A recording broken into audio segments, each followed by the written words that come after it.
My ex-husband loves playing head games. My ex-husband, Mark, was emotionally abusive, hence why I divorced his ass. His favorite activity was making me feel awful. When his mother passed away, he said it was because he married an ungrateful bitch of a wife. He also loved playing these little head games.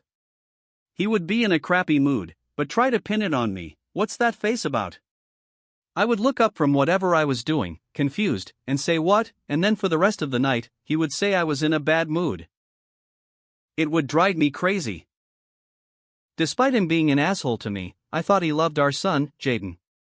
At first, I was selfish. I wanted complete custody of Jaden, but I knew he loved his father and would probably resent me for the rest of his life if I took him away from Mark.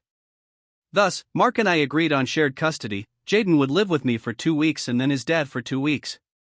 Thankfully, we weren't that far away from each other, so Jaden never had to leave his elementary school and friends. I had started seeing someone romantically about 7 months after Mark and I were officially divorced. Mark lost his shit on me when I told him. I had never seen him so enraged in the 15 years I had been married to him.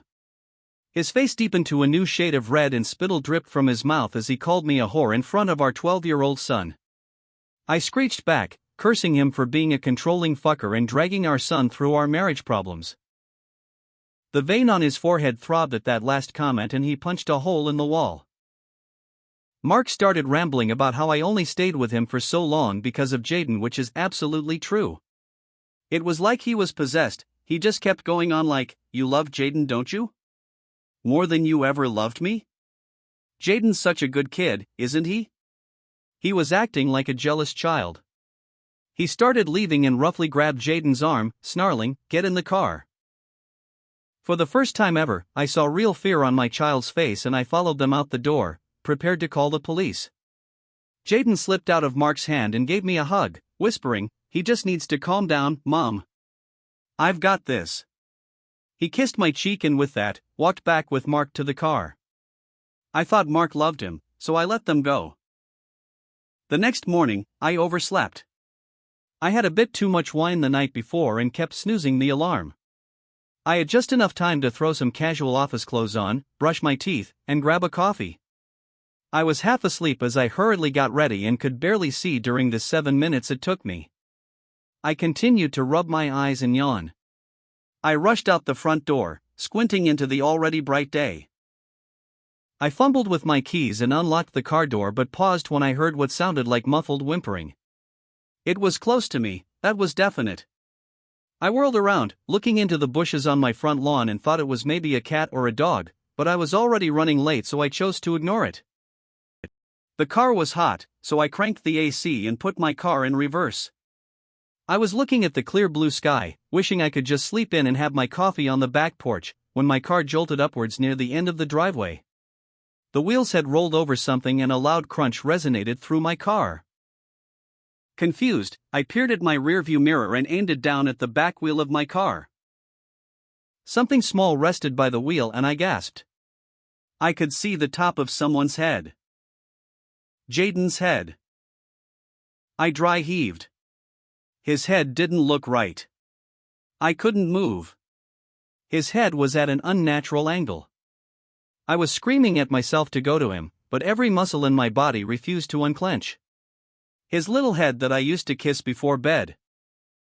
I couldn't go out and see him like that.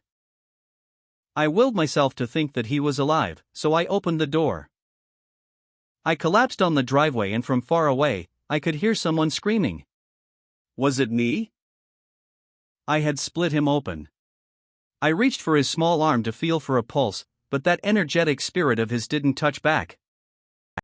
I began hyperventilating as I noticed tape covering his mouth. I threw myself over him to shield his body from any onlooking neighbors. My hands brushed against a rough material.